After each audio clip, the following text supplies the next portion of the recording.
ఓం మహాగణాధిపతయే నమః. ఓం గురుభ్యో నమః. ఓం శ్రీమాత్రే నమః. అరుణాం కరుణాతరంగితాక్షీం ధృతపాశాంకుశపుష్పబాణచాపాం అనిమాదిభిరావృతాం మయూకైః అహమిత్యేవ విభావయే భవానీం. శ్రీమాత్రే నమః. ప్రేక్షకులకి ఆ లలితాంబిక అమ్మవారి యొక్క అనుగ్రహం పరిపూర్ణంగా కలగాలని మనస్ఫూర్తిగా కోరుకుంటూ మనం ఈరోజు ఏ ఏ నక్షత్రాల్లో ఉన్నటువంటి వారికి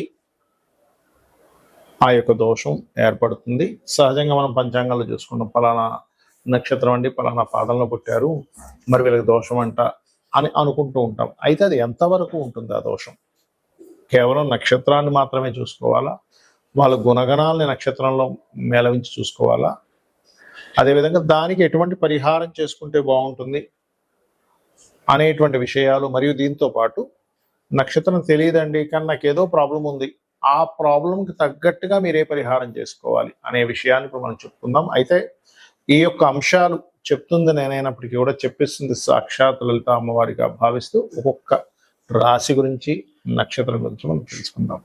మకర రాశి, మకర రాశిలో ఉండే నక్షత్రాలు కనుక చూసుకుంటే ఇక్కడ ఈ మనం ఇందాక ధనస్సు రాశిలో ఉత్తర నక్షత్రం ఒకటో పాదం ఉంటుంది, ఉత్తరాషాఢ నక్షత్రంలో అనుకున్నాము. అది ఉత్తరాషాఢ నక్షత్రానికి మొదటి పాదానికి ఎటువంటి దోషం లేదు. 2, 3, 4 పాదాలకు కూడా చూసుకుంటే 2, 3, 4 పాదాలు కూడా ఎటువంటి ఇబ్బంది లేదండి. కాకపోతే ఉత్తరాషాఢ నక్షత్రంలో పుట్టినప్పుడు ఏమవుతుంటుందంటే కొంత వీళ్ళకి ఎలా కమాండ్ చేయాలి, ఈ పనిని ఎలా సాధించాలి అనే లక్షణాలు బాగుంటాయి. అంటే ఈ వర్క్ని నేను ఏ రూట్లో వెళ్తే నేను సాధించగలను అనేది మనస్కారకుడు దశమ స్థానంలో ఉంటుంది.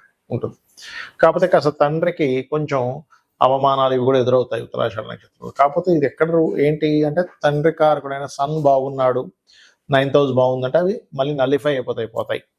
అలాగే శ్రవణ నక్షత్రంలో పుట్టారు.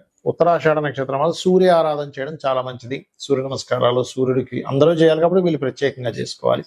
మెడిటేషన్లో కూడా సూర్య భగవాను ఆరాధించాలి. ఇక శ్రవణ నక్షత్రం 4 పాదాలు కూడా ఎటువంటి దోషము లేదండి. మరి దానికి ఏమిటి అంటే కొంచెం వీళ్ళకి మెడిటేషన్ ఎక్కువగా వెంకటేశ్వర స్వామి ఎంత ధ్యానం చేసుకుంటే అంత బాగుంటుంది వీరికి. అలాగే వీళ్ళు కూడా కొంచెం లైఫ్లో అప్ అండ్ డౌన్స్ చూడటము, కొన్ని నిందలు అనుభవించి ఒక స్టేజ్కి వెళ్ళడం జరుగుతూ ఉంటుంది. అదేవిధంగా ధనిష్ట 1, 2 పాదాలు ఉంటాయి. ధనిష్ట నక్షత్రం వారికి మొండి పట్టుదల ఎక్కువగా ఉంటుంది. అంటే నేను ఎలాగైనా సాధించాలి, స్ట్రాంగ్ డెసిషన్స్ తీసుకుంటారు. వీరికి కొన్నిసార్లు ఈ స్ట్రాంగ్ మైండెడ్ వల్ల కొన్ని నష్టాలు ఉంటాయి, కొన్ని అద్భుతమైన లాభాలు ఉంటాయి. కాకపోతే ఇక్కడ మీరు చేయవలసింది ఏంటంటే హనుమత్ ఆరాధన, ఆంజనేయ స్వామికి సంబంధించిన దీపారాధన, ఆంజనేయ స్వామిని మెడిటేషన్ చేయడం చేస్తూ ఉండండి. ఈ రాశిలో పుట్టిన వారికి ఏ పాదాలైనా సరే, ఏ నక్షత్రం అయినా సరే ఎటువంటి దోషము లేదు. చాలా మందికి ఈ యొక్క గండంలో పుట్టాము కదా, ఇది ఎప్పటి వరకు ఉంటుందని సందేహం కలుగుతూ ఉంటుంది. చిన్నప్పుడు మాత్రమే ఉంటుందండి. 12 సంవత్సరాల లోపల మాత్రమే ఈ నక్షత్ర గండం అనేటువంటిది నడుస్తూ ఉంటుంది. అందులో కూడా శిశువుకైతే శిశు సంబంధించినటువంటిది అంటే ఏంటి, లగ్నం పాడైనటువంటి మహాదశలు రావాలి. అంటే లగ్నం మీద పాపగ్రహ సంచారము, లగ్నాధిపతి వెళ్ళి పాపగ్రహాలతో కూడి ఉన్నటువంటి మహాదశ అంతర్దశలు రావడం, దానికి గోచారం అనుకూలించినప్పుడు మాత్రమే చిన్నతనంలో అనారోగ్యంతో బాధపడతారు. దానికి నక్షత్ర శాంతి మరియు అదే విధంగా ఆ గ్రహశాంతి, నక్షత్ర గ్రహశాంతులు, శివాభిషేకం చేసుకోవడము, ఇంట్లో ఏదైనా పారాయణం చేయడము, చండీ పారాయణం లాంటివి చేసుకుంటే క్లియర్ అయిపోతుంది. పెద్ద అయిపోయిన తర్వాత మీరు దాని గురించి ఏమిటి 1% కూడా పనిచేయదు, గుర్తుపెట్టుకోండి. ఇక తల్లికి తండ్రికి అన్నారనుకోండి, ఇందాక నేను చెప్పినట్టుగా చంద్రుడు పాడవాలి, రవి పాడవాలి తల్లిదండ్రి అయితే, ఇప్పుడు వాళ్ళకి సంబంధించిన దానము శాంతి చేసుకుంటే అక్కడ క్లోజ్ అయిపోతుంది. దాని గురించి జీవితాంతం మీరు బాధపడుతూ ఆలోచించాల్సిన అవసరం లేదు. మేనమామ గండం అంటారు కొన్నిసార్లు, అప్పుడు కూడా వీళ్ళకి బుధగ్రహం పాడవాలి. పిల్లల జాతకాలు బుధగ్రహం పాడవి, ఆడో స్థానం కూడా పాడైతేనే. అలాగా కండిషన్ చూసుకోకుండా ఊరికే మేనమామకి గండం అంటనే అనుకోవడానికి వీలు లేదు. ఇది ఖచ్చితంగా చెప్తున్నాను. మీరు కావాలంటే ఒక 10,000 జాతకాలు తీసుకొని రీసెర్చ్ చేయండి.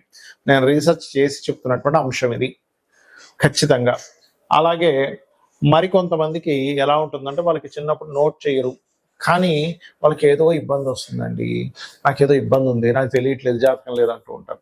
అలాంటప్పుడు 2 విధానాలుగా మనం తెలుసుకోవచ్చు. ఒకటి ప్రశ్న వేసి తెలుసుకోవచ్చు, అంటే వాళ్ళు అడిగిన సమయానికి ప్రశ్నలో వస్తుంది ఒకటి. ఇక రెండవది ఏంటంటే మనకున్న సమస్య బట్టి మనం తెలుసుకోవచ్చు. అంటే ఎలాగా, జీవితంలో అనీజీగా ఉంటున్నాను, ఎప్పుడు ఎవరి మీద ఒకరి మీద ఆధారపడుతున్నాను, నేను ఎప్పుడు ఎదగలేకపోతున్నాను అన్నప్పుడు లగ్నం ఎక్కడో పాడైంది, దశమం పాడైంది అని అర్థం చేసుకోవాలి.